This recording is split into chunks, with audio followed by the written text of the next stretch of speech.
성도 여러분, 평안하셨습니까? 새해 들어서 첫 인사를 드립니다. 새해 복 많이 받으시고 주님의 은혜 가운데 평안하시기 바랍니다. 우리가 새해를 맞았습니다. 그런데 이상하게 새해가 새해 같지 않습니다.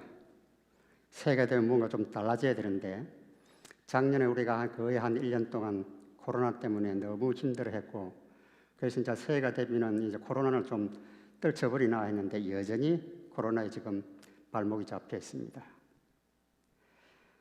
그리고 그래서 그 결과로 우리는 또 새해가 되면은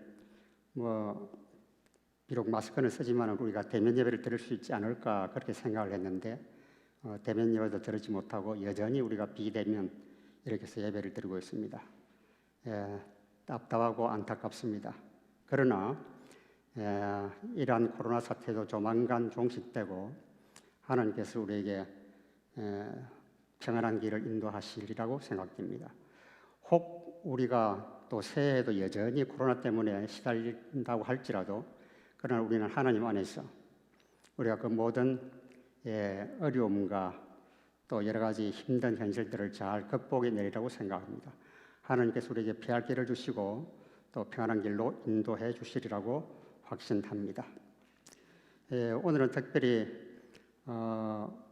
물론 새해가 지난 지는 우리가 여러 날 지났지만은 그래서 아직도 새해라는 그런 의미에서 새술은 새부대라는 제목으로 말씀을 함께 나누고자 합니다. 먼저 성경 말씀 보도록 하겠습니다. 생배 조각을 낡은 옷에 붙이는 자가 없나니 이는 기운 것이 그 옷을 당기어 헤어짐이 더하게 됨이요 새 포도주를 낡은 가죽 부대에 넣지 아니하나니 그렇게 하면 부대가 터져 포도주도 쏟아지고 부대도 버리게 됨이라. 새 포도주는 새 부대에 넣어야 둘이 다 보존되느니라. 마태복음 9장 16절로 17절에 있는 말씀. 우리 주님께서는 새 포도주는 새 부대에 넣어야 한다 그렇게 말씀하셨습니다. 왜 이 말씀하셨을까요? 다음 그림을 한번 보겠습니다.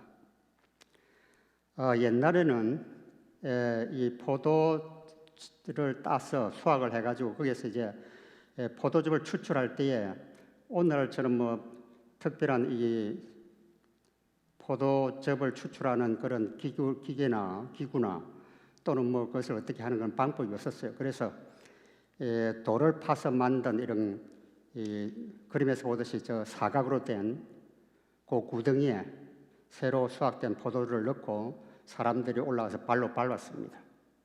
그러면 이제 포도가 으깨져 가지고 그 포도즙이 흘러내리겠죠. 그러면은 그 밑에 그 돌로 된 그 구덩이 아래쪽에는 바닥이 반반한 게 아니고 바닥이 약간 비스듬하게 되어 있습니다. 그러면은 거기에 이제 발로 밟을 때에 나온 그 포도즙이 다 이렇게 모여가지고 아래로 흘러내려서 맨 밑에 그 구멍을 통해서 칼칼칼 이렇게 나오게 됩니다. 그러면 그걸 받아서 이렇게 저장을 합니다. 어떻게 저장을 하느냐 하면은 그 당시 특별한 오늘날처럼 이렇게 병이나 아주 이런 게 없기 때문에 큰 항아리에 담아가지고 그걸 땅속에 묻어서 이렇게 저장을 했습니다. 보관을 했죠. 그러다가 이제 필요하면 뚜껑을 열고 가서 거기에서 포도즙을 꺼내서 나누어 사람들에게 공급하기도 하고 또 필요에 따라서 마시기도 하고 그랬습니다.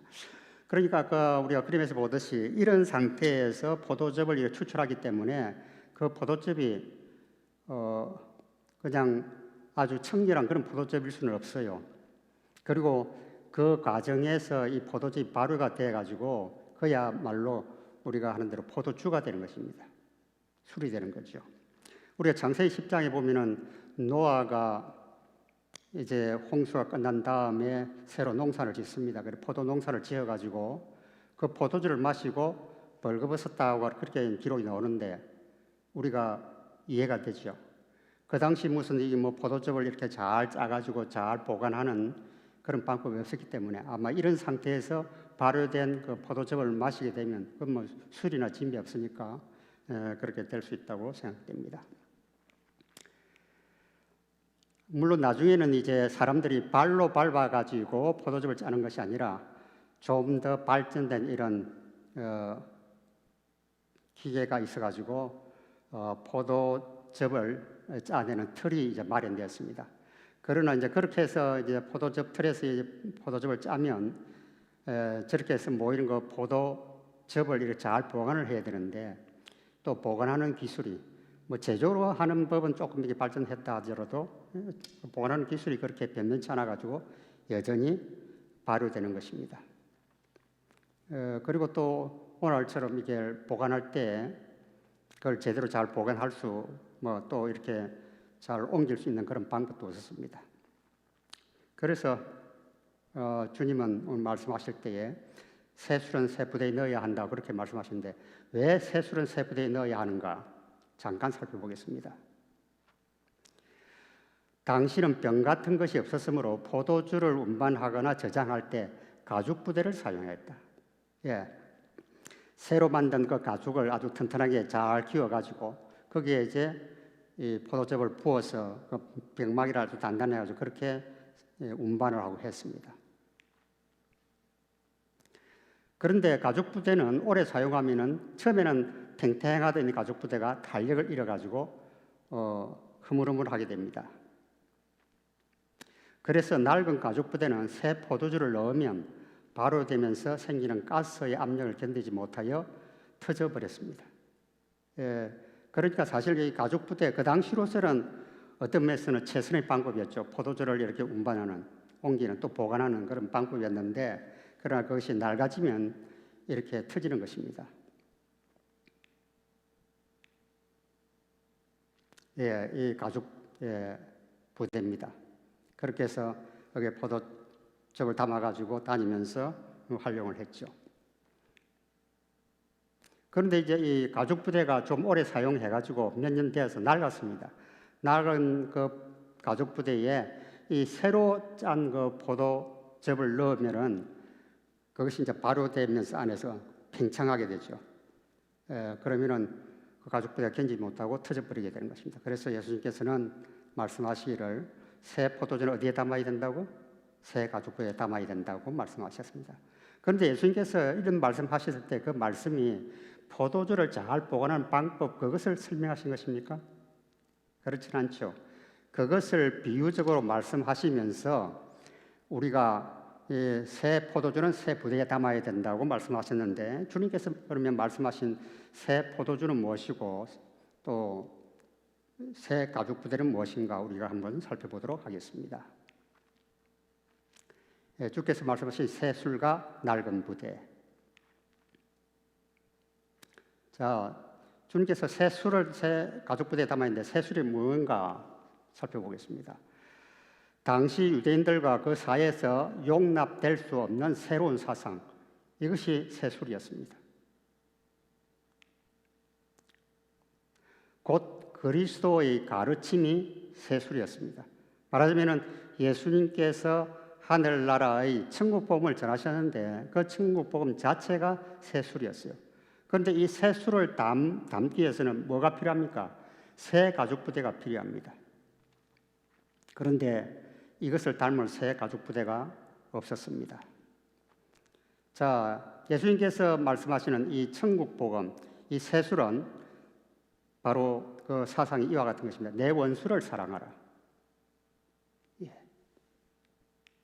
그 다음에 오른밤을 치거든 왼밤도 돌려대라. 주님께서 가르쳐 주신 이 복음입니다. 오리를 가자거든 심리를 동행하라. 그 다음에 연애를 베풀거든 가난한 자와 외로운 자들을 초청하라. 이 당시의 그 사회에서는 주님께서 말씀하시는 이것은 그 당시 사회의 일반적인 관념과 배치되는 것이었습니다.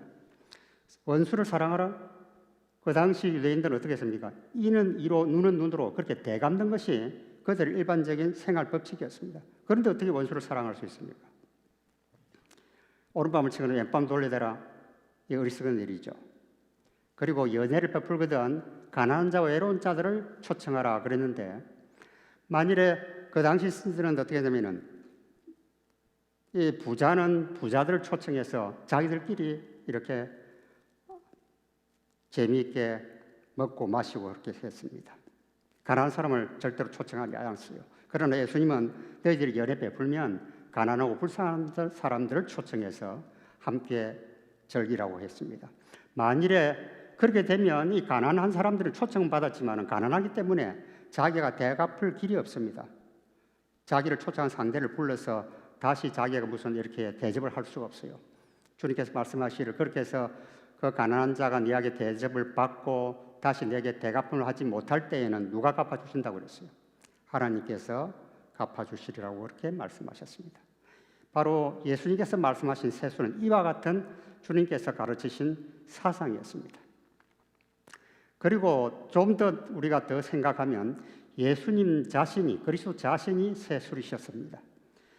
그분은 낡은 그 어떤 부대도 담겨질 수 없는 존재이셨습니다. 왜 그분이 다른 사람들이 생각하는 그런 어떤 이 틀 속에 담겨질 수 없는 분이셨는가? 예수님은 세리와 죄인의 친구라고 스스로 그렇게 칭하시면서 그런 사람들을 모아서 그들에게 복음을 전하고 그들과 함께 먹고 마시며 그렇게 지냈습니다. 그래서 어떻게 너희 선생이 그렇게 하느냐? 그럴 때에 예수님께서 말씀하시기를 나는 의인을 부르러 온 것이 아니고 죄인을 부르러 왔다. 그렇게 하시면서 그들에게 각별한 애정을 나타내셨습니다. 물론 예수님을 초대한 사람들이 부자들도 있었지만 부자들뿐만 아니고 또 가난한 자들도 있었습니다. 그래서 예수님은 부자들을 청해도 응하셨지만 가난한 자들과 함께 하셨습니다. 그리고 그 당시 사람들에게 지탄을 받던 소위 말해서 거리의 사람들, 말하자면 우리가 불량배라고 할 수 있는 그런 사람들과 예수님께서 어울리셨고, 어울리신 것은 다름이 아니라 그들 속에 있는, 다시 말하면 그들이 하나님의 복음에 접하고 이 하나님의 은혜에 감동되면 그들이 새 사람이 될 수 있는, 그래서 하나님의 자녀가 될 수 있는 그런 가능성을 주님께서 보시고 그들을 불쌍히 여기셔서 그들과 함께 행하셨습니다. 그리고 또 수로보니게 여자의 귀신 들린 딸을 고쳐주셨습니다. 이 당시 유대인들은 이방인들과 교제하지 않았습니다. 이방인들의 무슨 필요가 있어도 그들에게 나가서 손을 버리고 도와주려고 하지 않았습니다. 그러나 주님께서는 이방 여인인 수로보니게 여자의 귀신 들린 딸, 주님께서 불쌍히 여기셔서 고쳐주셨습니다.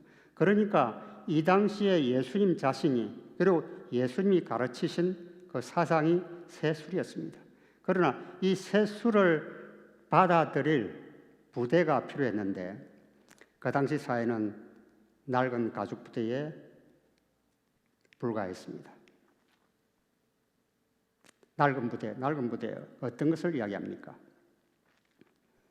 유대인의 낡은 사고방식과 그로 인한 구태에 의한 간섭과 전통, 이것이 낡은 부대였습니다.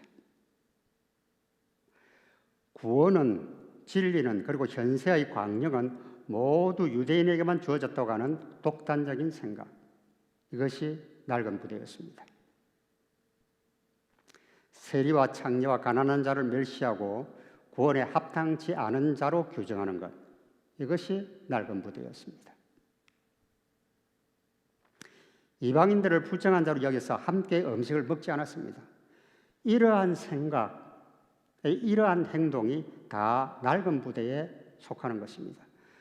이런 사고방식을 가지고 이런 생각 속에 독단적인 생각을 하면서 살아가는 그 사람들에게 예수님의 획기적인 복음은, 그리고 예수님 자신은 그들과 함께 할 수 없는 그런 존재였습니다. 결국은 예수님이 그들에게 배척을 받게 되죠.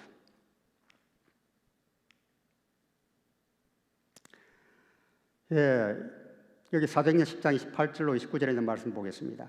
이르되 유대인으로서 이방인을 교제하는 것과 가까이 하는 것이 위법인 줄을 너희도 알거니와 하나님께서 내게 지시하사 아무도 속되다 하거나 깨끗지 않다 하지 말라 하시기로 부름을 사양치 아니하고 왔노라. 이 누구 이야기죠? 사도 베드로 이야기입니다. 그 사도 베드로가 이 말을 한 것은 오순절에 성령을 경험하고 나서 그 다음에 그가 복음을 전할 때에 성령의 능력으로 복음을 전가하는 그때에 이런 이야기를 했어요. 이 이야기는 로마의 백부장 고넬료가 자기에게 복음을 전해달라고 특별히 베드로를 요청했습니다. 그런데 베드로가 이제 그 이야기를 듣고 고넬료에 가서 하는 말이 이 말입니다. 사실은 내가 여기 오고 싶지 않았는데 그러나 하나님께서 성령을 통해서 강건하기 때문에 내가 부득불 왔다. 그런 취지로 지금 이야기하고 있는 것입니다. 그렇다면 이 위대한 사도 베드로도 워낙 이 유대인적인 사고에 찢어진 사람이었기 때문에 성령을 받은 후에도 아직까지 그가 이 구습을 버리지 못하고 있는 것을 볼 수 있습니다. 그러나 그런 낡은 이 사고방식을 하나님께서 성령을 통하여 깨뜨리시고 이방의 복음을 전할 수 있도록 고넬료에게 천국의 기별을 전할 수 있도록 그렇게 했습니다. 또 한 예를 보겠습니다. 야고보에게서 온 어떤 이들이 이르기 전에 게바 베드로죠. 베드로가 이방인과 함께 먹다가 저희가 오매 그가 할례자들을 두려워하여 떠나 물러가매 남은 유대인들도 저와 같이 외식함으로 바나바도 저희의 외식에 유혹되었느니라. 이것도 이 베드로 이야기지만 베드로가 다른 이방인과 섞여서 음식을 먹고 있었습니다. 유대인의 사고방식하고 이방인과 함께 음식을 먹을 수가 없었습니다. 그런데 이제 베드로는 고넬료의 경험도 있고 해서 제가 어떻게 했어요? 좀 더 이제 오픈된 마인드를 가지고 이방인들과 어울려서 함께 음식도 먹으면서 복음도 전하고 그 일을 했습니다. 그런데 뜻밖의 이 야고보에서 그러니까 예루살렘에서 그 총회장으로 있던 야고보에서 파견된 사람들이 왔습니다. 그러니까 어떻게 해요? 전통 유대인이 오니까 이 슬그머니 그냥 자리에서 일어나서 그 회식 자리를 떠났습니다. 그랬더니 옆에 있던 다른 사람들도 베드로처럼 그렇게 했어요. 그래서 서로 외식에 빠지게 되었습니다. 특별히 바나바도 여기 보는 외식에 유혹되었다 그랬습니다. 그러니까 이 말하자면 예수님 당시 그리고 그 예수님 이후에 이 유대인들이 전통적으로 가지고 있던 그 사고방식과 그 관습에서는 정말 헤어나기가 정말 어려운 것입니다. 위대한 사도도 위와 같이 했다면 다른 사람들 오죽했겠습니까? 이런 것들이 말하자면 낡은 사고와 관습 이것에 물들어 있는 이 상태가 바로 말하자면 낡은 부대였습니다. 이곳에 이 복음을 우리가 제대로 담을 수가 없었던 것입니다. 자, 그렇다면 오늘 우리 입장에서 우리가 이 담아야 할 세술은 무엇일까? 성령이 바로 세술이라고 하는 것입니다. 첫 세대의 제자들에게 하신 말씀입니다. 보겠습니다. 오직 성령이 너희에게 임하시면 너희가 권능을 받고 예루살렘과 온 유대와 사마리아와 땅끝까지 이르러 내 증인이 되리라. 사도행전 1장 8절.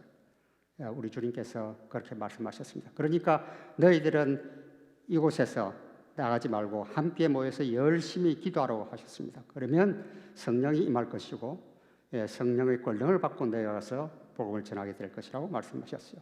그런데 이때 주님께서 약속하신 이 성령, 이것은 어떤 의미에서 세술이었습니다. 이것을 우리가 받아들여야 하는 것입니다.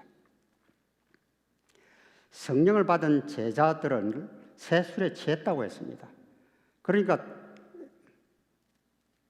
또 어떤 이들은 졸아오며 가로되 저희가 세술에 취하였다 하더라. 그러니까 성령을 받고 나가서 힘있게 복음을 전하는 그 제자들을 두고 일반 사람들이 말하기를 세술에 취했다 그랬습니다. 그러니까 말하자면은 다른 말로 바꿔 말하면은 성령을 받은 제자들. 그래서 성령을 받고 일하는 그 제자들, 그 성령은 우리가 세술이라고 할 수 있는 것입니다. 그 세술을 우리가 받아야 되겠죠. 받아들여야겠죠.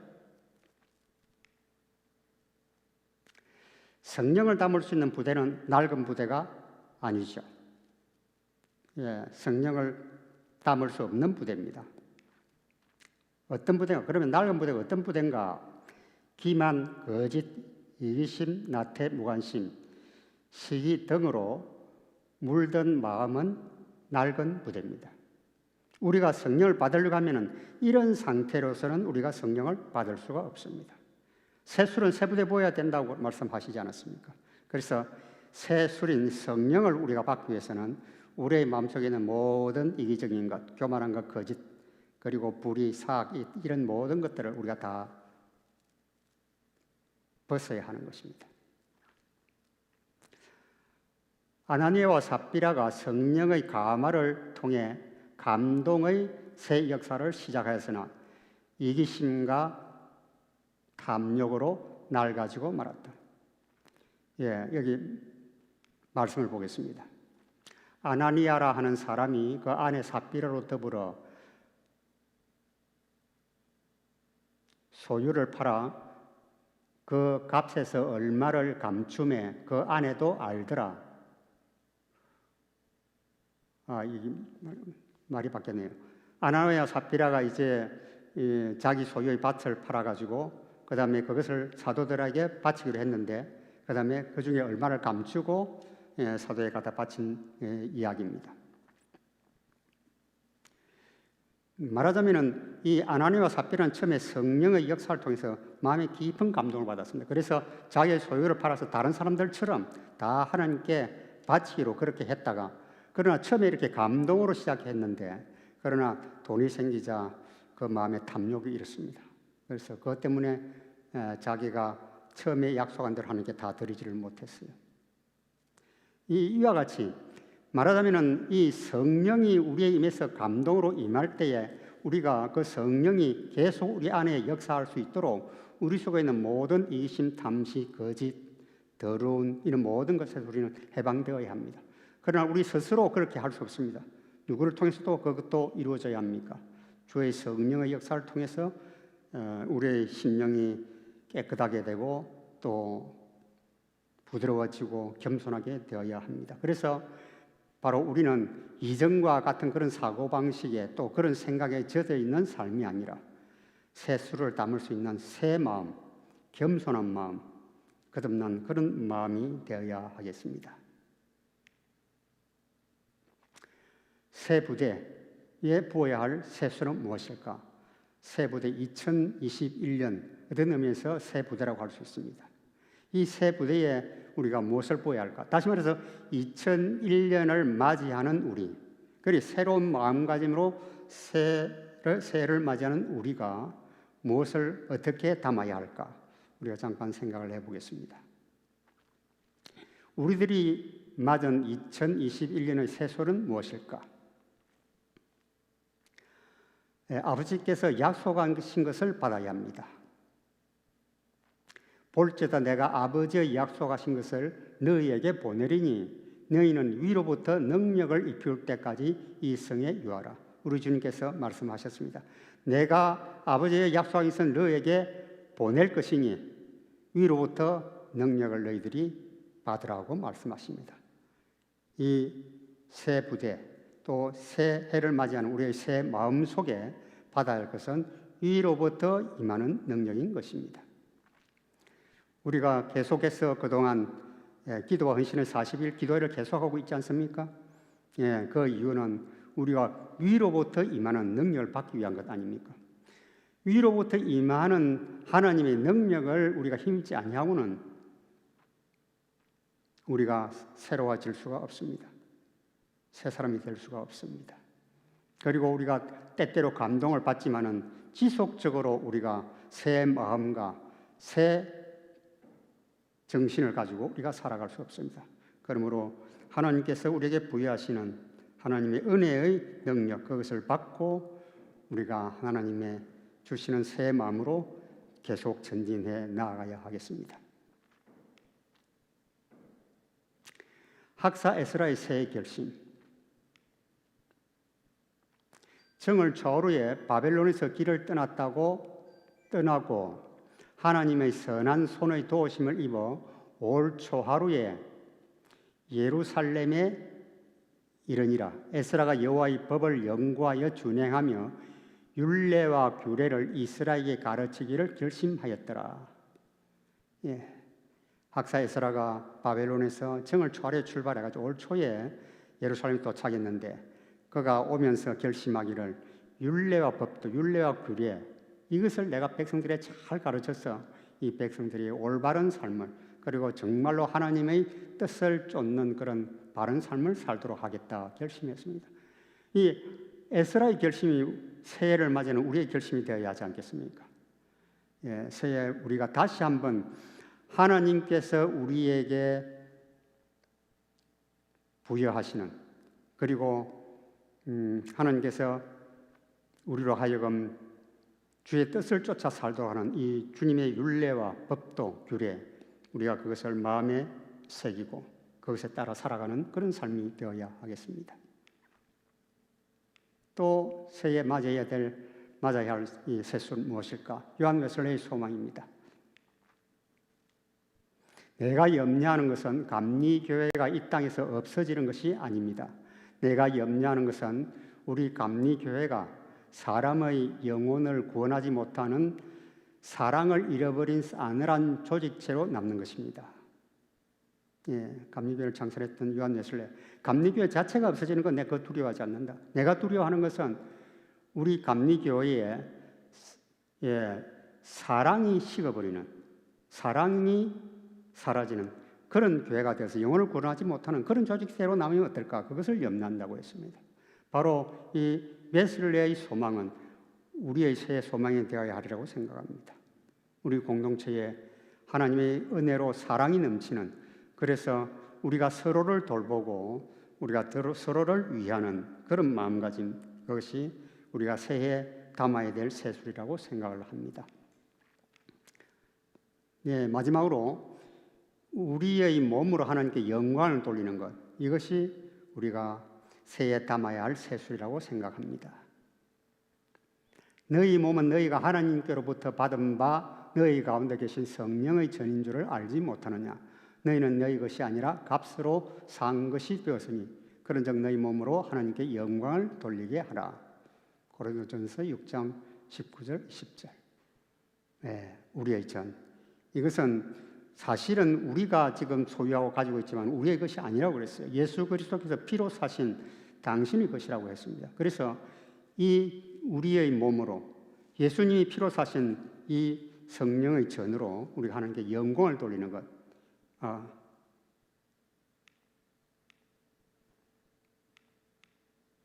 이것이 새해 우리가 담아야 할 새술이라고 생각을 합니다. 이제 말씀을 마치겠습니다. 신축년 새해가 밝았습니다. 새해란 새 부대가 우리의 앞에 놓였습니다. 과연 우리는 이 부대에 무엇을 담아야 할까요? 이전처럼 여전히 이심과 미움과 교만으로 채워야 할까요? 아니면 다른 것 무엇으로? 우리가 진실된 마음으로 성령의 새 술을 구한다면 주께서는 기꺼이 우리 마음에 새 마음을 주실 것입니다. 모름지기 새해에는 그 새 마음을 바탕으로 하나님께 영광을 돌리는 삶을 살도록 하십시다. 하나님의 은혜가 우리 모두에게 충만하시기를 간절히 기원합니다.